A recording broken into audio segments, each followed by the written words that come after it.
कक्षा 11 इतिहास के प्रिय विद्यार्थीगण,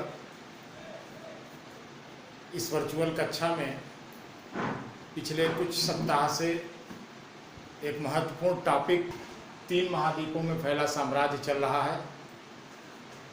काफ़ी लंबा टॉपिक है और इसके कुछ वीडियोज़ आप पीछे देख चुके हैं। उस पर आधारित विभिन्न गृह कार्य से संबंधित प्रश्नों को भी आपने हल कर लिया होगा। कई महत्वपूर्ण बिंदुओं से होते हुए आज हम लोग रोमन साम्राज्य की सामाजिक श्रेणियों, रोमन मुद्रा प्रणाली और तत्कालीन भ्रष्टाचार और कानून के संदर्भ में कुछ महत्वपूर्ण जानकारी प्राप्त करेंगे। तो सबसे पहले हम इस अध्याय के इस आज के पहले बिंदु रोमन साम्राज्य की सामाजिक श्रेणियों के बारे में जानेंगे। रोमन साम्राज्य की सामाजिक संरचना इतिहास में एक महत्वपूर्ण स्थान रखती है। एक महत्वपूर्ण इतिहासकार टैसिटस ने इस रोमन साम्राज्य के प्रमुख सामाजिक समूहों पर महत्वपूर्ण ब्यौरा प्रस्तुत किया है। उनके वर्णन के आधार पर हम देखते हैं कि तत्कालीन रोमन साम्राज्य में 4 प्रकार की सामाजिक श्रेणियां दिखती थीं। पहला सेनेटर थे, जो बहुत धनी हुआ करते थे।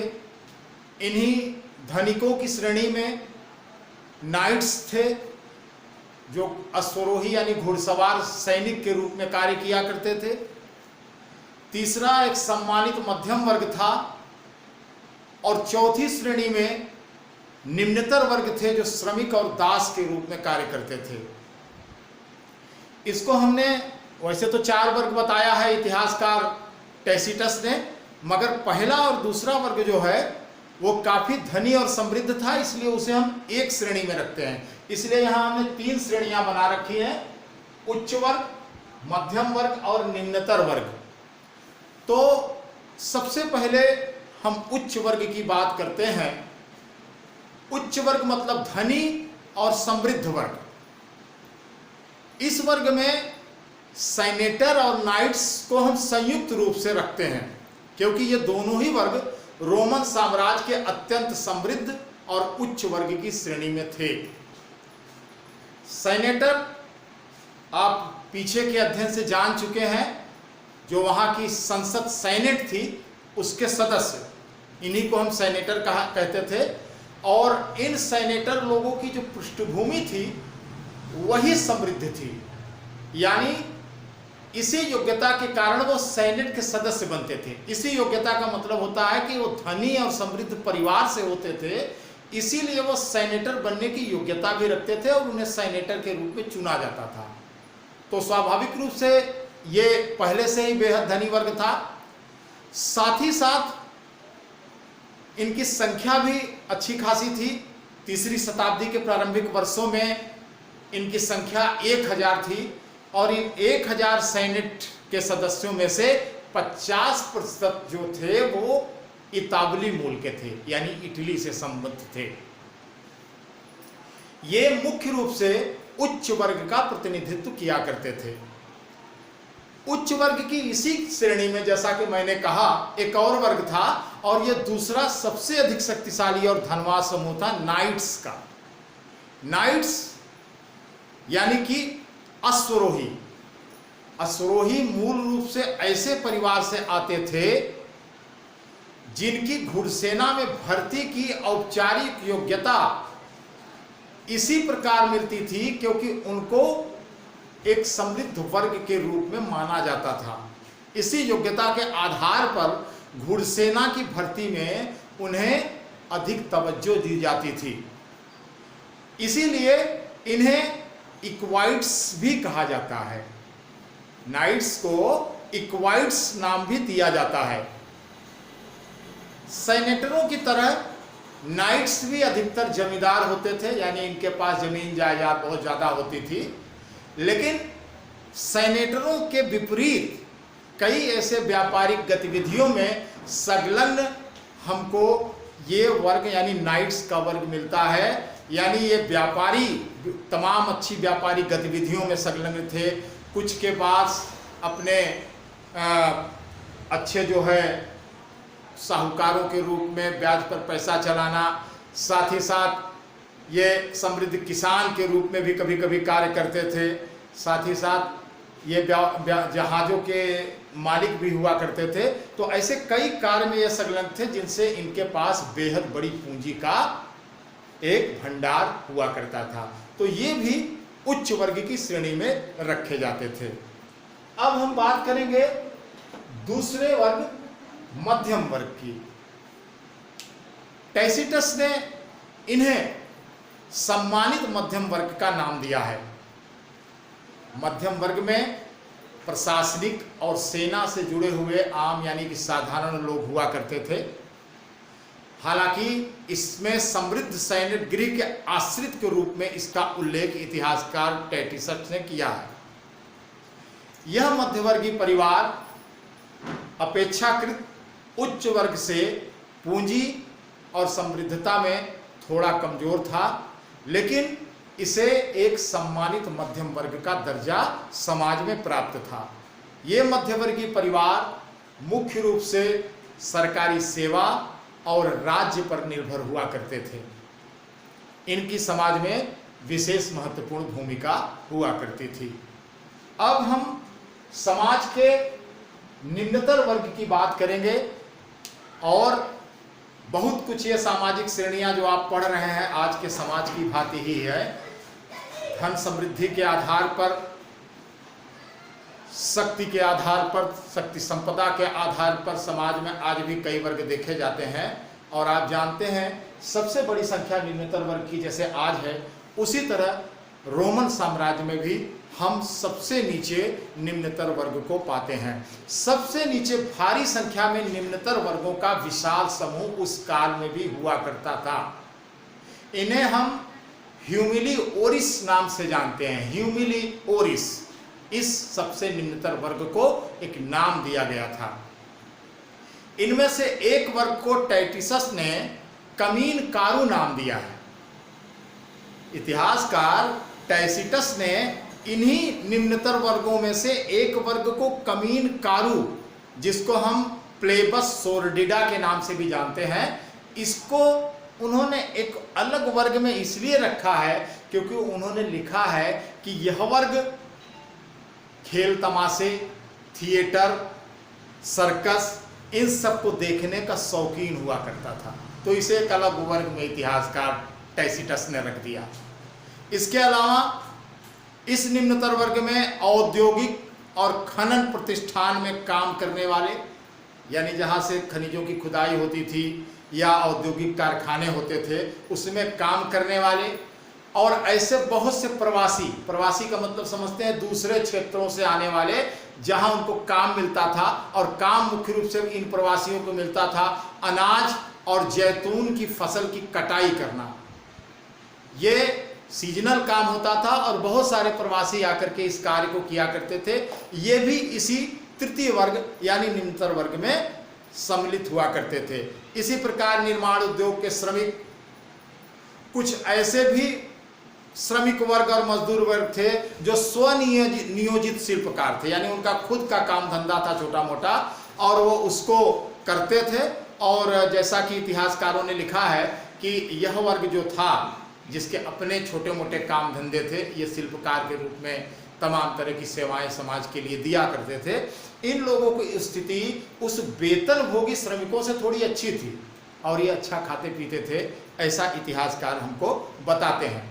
बड़े बड़े शहरों में कभी कभी काम करने वाली भारी संख्या वाले श्रमिक ये भी महत्वपूर्ण थे इस निम्नतर वर्ग में। और अंततः हजारों की संख्या वाले दास जो विशेष रूप से पूरे पश्चिमी साम्राज्य में पाए जाते थे। इनकी दशा आप खुद समझ सकते हैं, उच्च और मध्यम वर्ग की अपेक्षा कमजोर थी, कुछ की तो बेहद कमजोर थी। तो इस प्रकार हम देखते हैं कि रोमन साम्राज्य में आज के समाज की तरह ही विभिन्न सामाजिक श्रेणियां थीं, विभिन्न लोगों के अपने अलग अलग काम धंधे थे और उसी के अनुसार उनके पास पूंजियों का भंडारण था।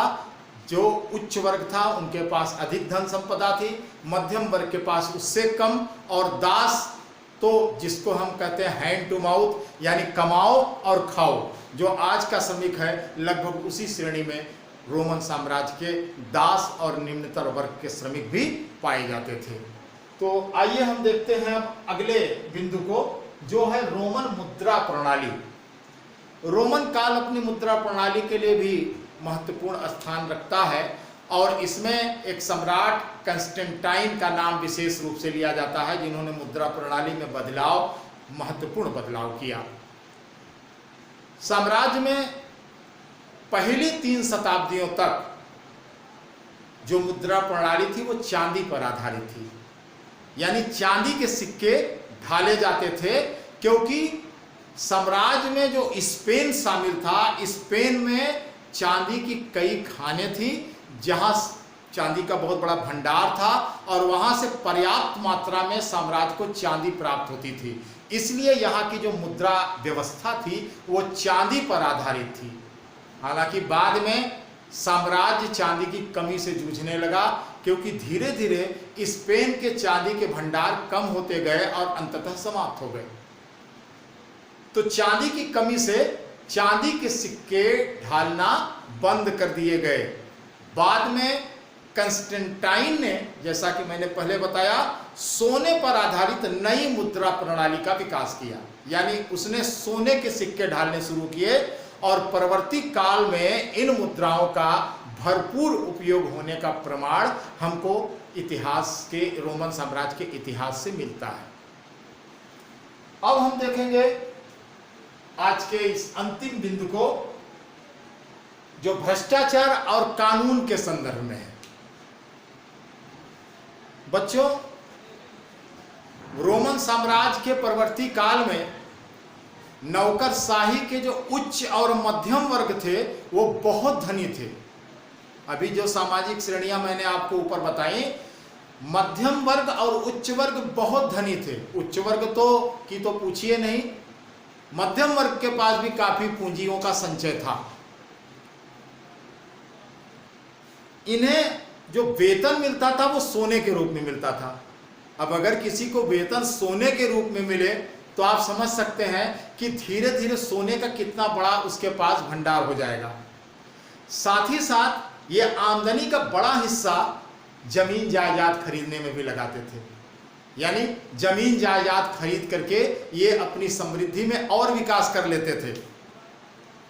साथ ही साथ हम देखते हैं कि इस उच्च वर्ग में विशेष रूप से, अधिकारी वर्ग में विशेष रूप से भ्रष्टाचार का भी बोलबाला था।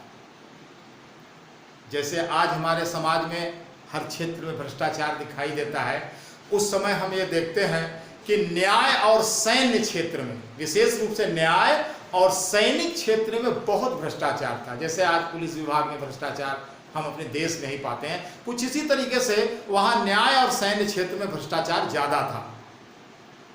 उच्च अधिकारी, खासतौर से जो गवर्नर थे और विभिन्न न्याय व्यवस्था से जुड़े और सैनिक व्यवस्था से जुड़े उच्च अधिकारी थे, वो लोग बेहद लूट खसोट में शामिल थे।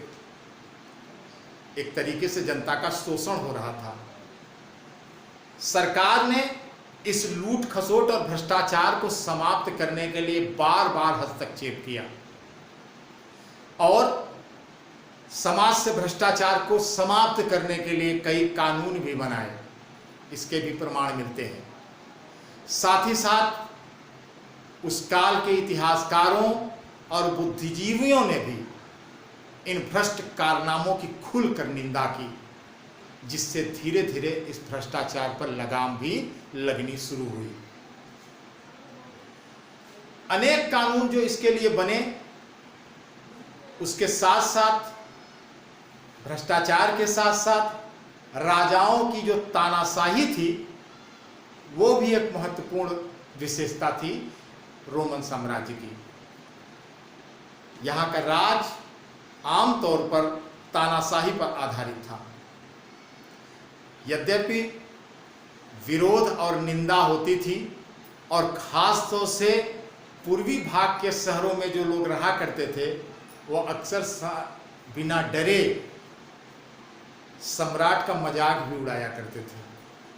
मगर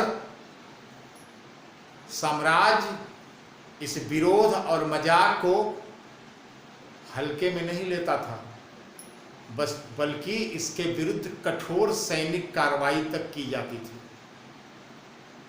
जब राजा का विरोध करने की प्रक्रिया इस दमन के कारण कमजोर होने लगी तो निश्चित रूप से राजाओं की मनमानी बढ़ने लगी। तब इन राजाओं की मनमानी बढ़ने के लिए 4वीं शताब्दी तक धीरे धीरे रोमन साम्राज्य की एक प्रबल कानूनी परंपरा अस्तित्व में आ गई। यानी ऐसे कानून बनाए गए जो राजा को तानाशाह बनने से रोके और साम्राज्य के जन सामान्य लोग भी राजा की अनावश्यक और मुखर आलोचना न करें, इसकी भी व्यवस्था कानून में की गई। और यह कानूनों का ही प्रभाव था कि आगे चल करके इस समस्या में निदान के लक्षण सामने आए। 4वीं शताब्दी के अंतिम दशक में हमको एक उदाहरण मिलता है। एम्ब्रोस नामक एक बिशप आप समझते होंगे, ये एक धार्मिक नेता थे, यानी क्रिश्चियनिटी के, ईसाई धर्म के चर्च से जुड़े जो पोप होते हैं उन्हें बिशप कहा जाता है। तो ये जो बिशप थे वो राजा की जन विरोधी और दमनकारी नीतियों का विरोध करने लगे। उन्हें इसमें सफलता भी मिली। इस प्रकार हम देखते हैं कि रोमन साम्राज्य में भ्रष्टाचार को रोकने के लिए और राजा की तानाशाही को रोकने के लिए एक सक्षम कानून व्यवस्था के भी लक्षण मिलते हैं। आज इस वीडियो में महत्वपूर्ण बिंदुओं के बाद अभी कुछ बिंदु अंतिम रूप से और बचते हैं जो हम अगले और आखिरी वीडियो में समाप्त करेंगे। तो आज का वीडियो यही समाप्त होता है। धन्यवाद।